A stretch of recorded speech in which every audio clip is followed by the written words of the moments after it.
মুখ্যমন্ত্রীর ভার্চুয়াল বৈঠকেও বাদ রয়ে গেল ঝালদা পৌরসভা। বৃহস্পতিবার হকার উচ্ছেদ এবং সরকারি জমি পুনরুদ্ধার মূলত দুটি বিষয় নিয়ে মুখ্যমন্ত্রী ওই বৈঠক ডেকেছিলেন।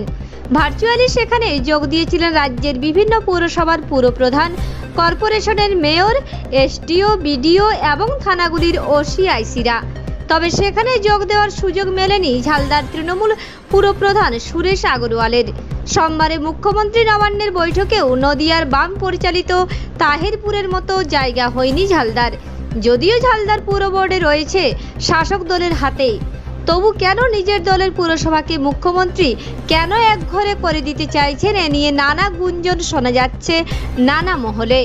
উড়তে শুরু করেছে গুজবও। তবে মুখ্যমন্ত্রীর এমন সিদ্ধান্তের বিরুদ্ধে সুর চড়ানোর সুযোগ হাতছাড়া করতে চায়নি বিরোধীরা। লোকসভা নির্বাচনে শহরাঞ্চলে দলের ভরাডুবির পর মাননীয়া নিজের দল এবং পুলিশ প্রশাসনের বিরুদ্ধে সোচ্চার হয়েছেন শুধুমাত্র লোক দেখানোর জন্য। জনগণ সবই বুঝছেন। আজ পর্যন্ত সারা রাজ্য জুড়ে যা দুর্নীতি হয়েছে, জমি দখল থেকে শুরু করে পুকুর বুঝিয়ে জমি বিক্রি, রাস্তা ফুটপাত দখল, চাকরি নিযোগের দুর্নীতি সবই মাননীয়ার গোচরেই হয়েছে। আজ উনি নাটক করছেন, জনগণ সবই বুঝছেন এটা শুধুমাত্র আইওয়াস।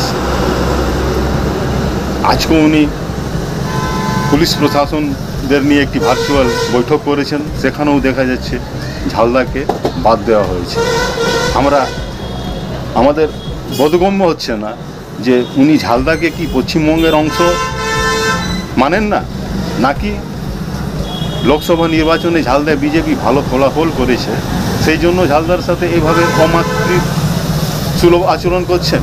এটা পুরোপুরি অগণতান্ত্রিক মনোভাবের প্রতিফলন।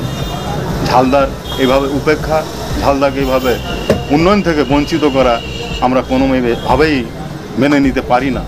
আগামী দিনে ঝালদার মানুষকে নিয়ে আমরা রাস্তায় নেমে আন্দোলন করব।